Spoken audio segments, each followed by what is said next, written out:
અત્યાર સુધી બેઠકો એ ઈરાનની અંદર મળતી હતી, તહેરાન અને કતારની અંદર બેઠકો મળી। એ બેઠકોની અંદર કોઈ સમજૂતી એ ન થઈ, પરંતુ એ બંધ બારણે કોઈ સમજૂતી થયેલી છે અથવા તો કોઈ વિચાર વિમર્શ કરવામાં આવ્યો છે।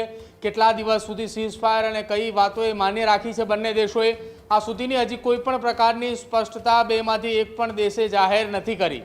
જો કે હવે આ તમામની વચ્ચે એક મહત્વપૂર્ણ સમાચાર અત્યારે સામે આવી રહ્યા છે। પાકિસ્તાની વિદેશ મંત્રી ઇશાક ડાર અને સાથે જ અમેરિકાના વિદેશ મંત્રી માર્કો રૂબિયો એ બંનેની વચ્ચે વોશિંગ્ટન ડીસીની અંદર એક મહત્વપૂર્ણ બેઠક અત્યારે ચાલી રહી છે। આ બંને દેશોના વિદેશ મંત્રી વચ્ચે ચાલી રહેલી આ બેઠકની અંદર મોટા પાયે ચર્ચાના એંધાણ દેખાઈ રહ્યા છે। આ એ સમજૂતી કરારને લઈને બેઠક મળી રહી હોવાનો દાવો કરવામાં આવી રહ્યો છે। સમજૂતી કરારની અંદર પાકિસ્તાન એ છેલ્લા કેટલાક સમયથી મધ્યસ્થી માટે તૈયારી કરી રહી છે। પાકિસ્તાનથી અનેક અધિકારીઓ અનેક મંત્રીઓ એ તહેરાનની મુલાકાતે જઈ ચૂક્યા છે, એ કતારની મુલાકાતે જઈ ચૂક્યા છે।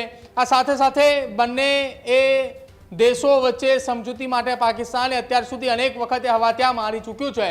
જો કે તમામની વચ્ચે હવે વોશિંગ્ટન ડીસી ખાતે પાકિસ્તાનના વિદેશ મંત્રી ઇશાક ડાર કે જેઓ ત્યાં પહોંચી ચૂક્યા છે। ઇશાક ડારની આ આખી ઘટનાની અંદર મધ્યસ્થી માટે તેઓ ત્યાં પહોંચ્યા હોવાનો એક ખુલ્લો તેવું નિવેદન પણ જે છે તે પાકિસ્તાનથી નીકળી રહ્યા હતા। એ દરમિયાન તેમણે આપ્યું હતું કે ઈરાન અને અમેરિકાની વચ્ચે સમજૂતી માટે પાકિસ્તાન એ અત્યારે મધ્યસ્થીની ભૂમિકામાં છે।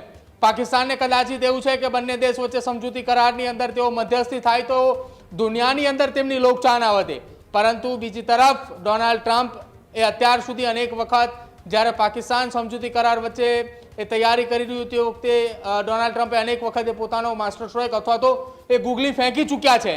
અબ્રાહમ એકોર્ડ પણ લઈને આવ્યા છે, જેનાથી પાકિસ્તાન પણ ચિંતિત છે। જો આ તમામ વસ્તુએ માન્ય રાખવામાં આવે તો મિડલ ઇસ્ટની અંદર ઇઝરાયલ સાથે વ્યાપારિક સંબંધ સાથે જ રાજદ્વારી સંબંધ પણ બાંધવા માટે પાકિસ્તાને સૌથી પહેલા તૈયારી દર્શાવવી પડશે।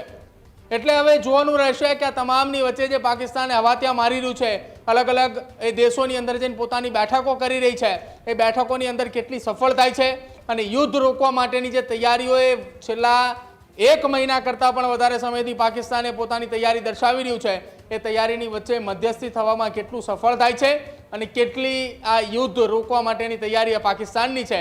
કેમ કે બેઠકોનો દોર ચાલી રહ્યો છે અને તેની વચ્ચે વોશિંગ્ટન ડીસીથી આજે સારા સમાચાર મળે તેવી સંભાવનાઓ પણ એ અમેરિકી ન્યૂયોર્ક ટાઈમ્સના અહેવાલ મુજબ એ વાતચીત કરવામાં આવી રહી છે કે વોશિંગ્ટન ડીસીથી સારા સમાચાર આવશે। ઈરાનની અંદર પણ એવી ચર્ચા છે કે વોશિંગ્ટન ડીસીની અંદર ચાલી રહેલી આ બેઠકની અંદરથી કદાચિત સારા સમાચાર આવે। હવે જોવાનું રહેશે કે ક્યારે બેઠક પૂરીઓ થાય છે અને બેઠક બાદ શું સ્ટેટમેન્ટ એ બે દેશોના વિદેશ મંત્રીઓના